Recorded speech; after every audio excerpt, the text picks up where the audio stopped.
Well, welcome back, folks. Another brisk one out here today, as you can tell. Got the Ski-Doo here, 550 fan. I'm about to change the carburetor boots on it, and the reason being is there's a crack in it. So I noticed this when I was trying to adjust the idle screw. So this unit here, this 550 fan, it's got two carburetors. One of them's in there, the other one's right beside it. There is some carburetor boots, and I'm going to show you. This out of the way. If we were to get right down in here and have a look-see, you'll see that red tape.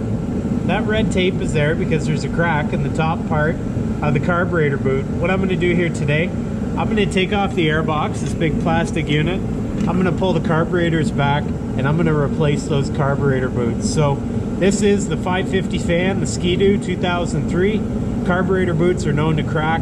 They get brittle with age, so replace them. These were about $47 each from Royal Distributing. So I'm gonna go ahead and do that, and this is what it looks like if you're interested in the part number.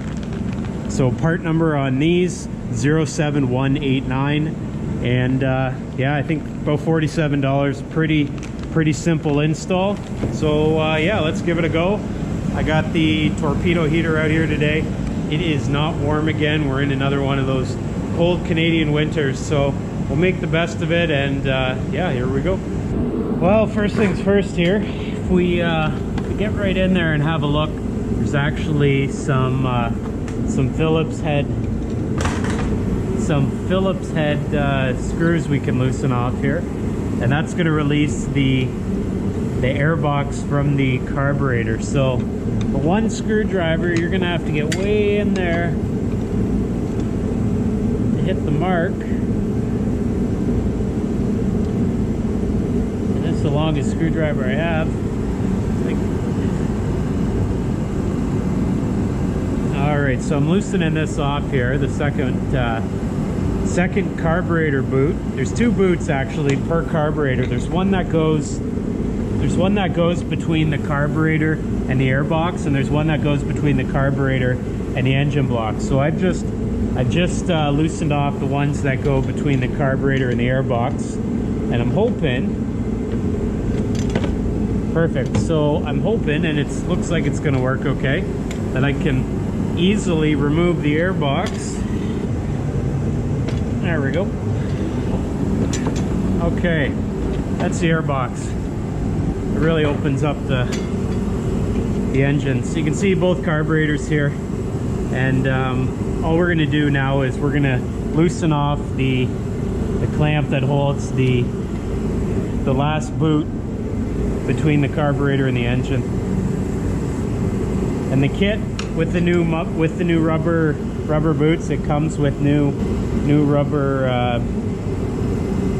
hose clamps there.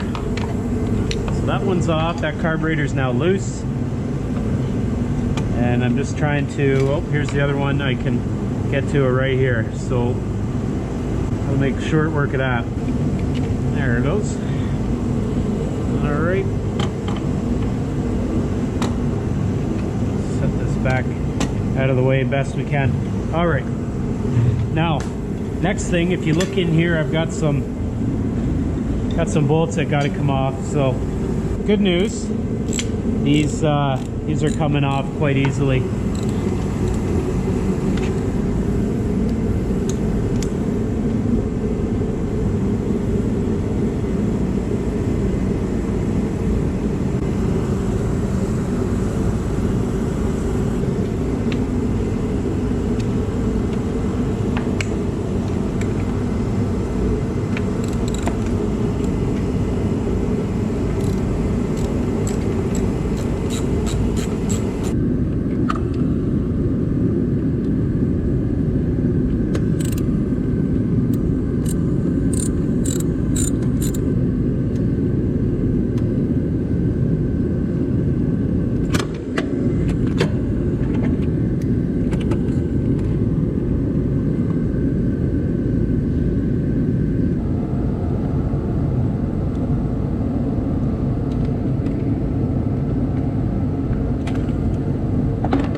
Well, there's the brand new piece.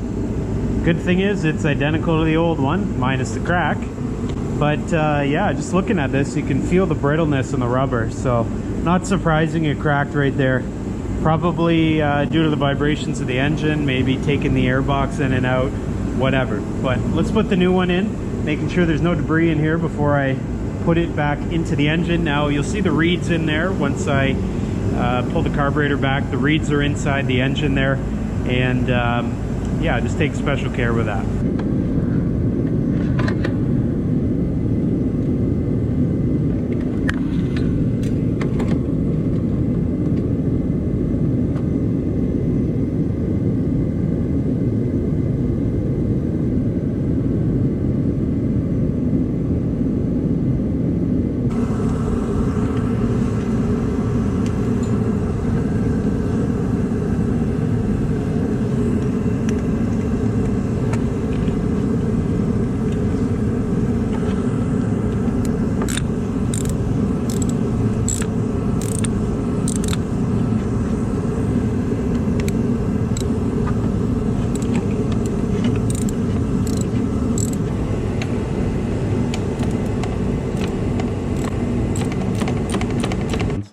So I've got all those bolts in. What I'm going to do next, I'm going to very carefully fit the airbox back into the hole it came from, reconnect the carburetor boots, which go from the airbox to the carburetor, and then I'm going to reconnect this this vacuum line here. So with hope, it hooks back up without any problem, and we'll go ahead and I'll show you how to do a vacuum leak test with the engine running, so that I can also make sure my install was good.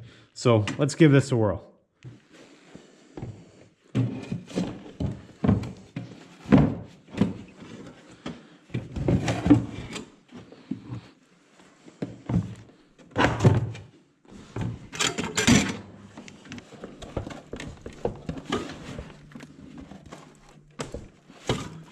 I'm going to hook up this vacuum line here. At least I think it's some sort of a vacuum line. Comment below if you know what it actually is. We'll fit that in there. Make sure there's no clearance issues, and that's exactly where it was when I took it out. So last but not least, I'm going to jump down in there using the Phillips head, tighten up the hose clamps, and then as you can see right here, so right, hard to see, but right there, those are going to be the adjustment screws that will help me control my idle. So after I put the airbox back on, tighten it up, I'm going to start it up, and I'm going to adjust the idle, and I'm also going to check to make sure the newly installed boots aren't leaking. And I'll show you how to do that in just a minute.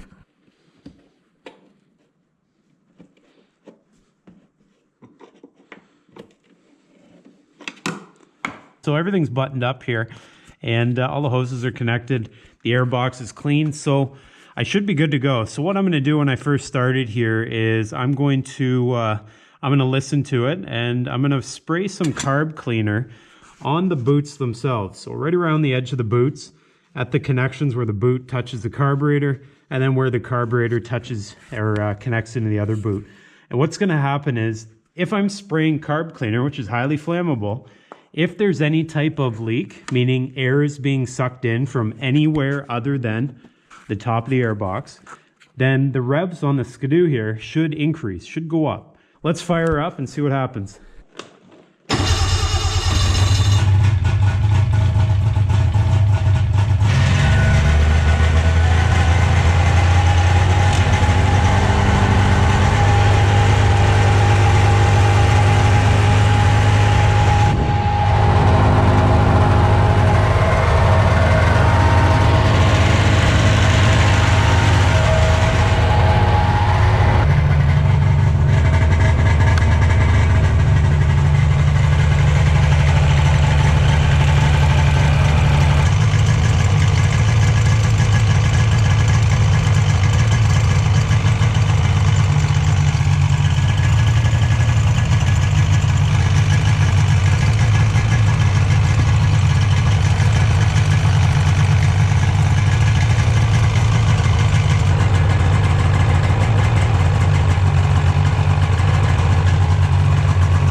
Well guys, as you can see here, I got everything buttoned up, machine's running good. So what I'm gonna do, I'm gonna head out, got the doors open, gonna groom some trails, make sure the machine's up and running.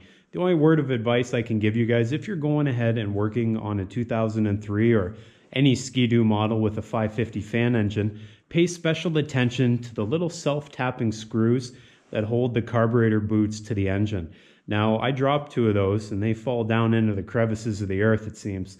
But besides that, this is a pretty DIY friendly job and something that I'm sure with some basic mechanical skills anyone could tackle. So pretty cheap fix, gonna make sure the engine lasts for another 16 years on this 2003 machine. So I'm heading out to the trails. Appreciate you guys watching. If you could make sure and subscribe, you can click on the link below, or you can actually click on the icon at the end of this video.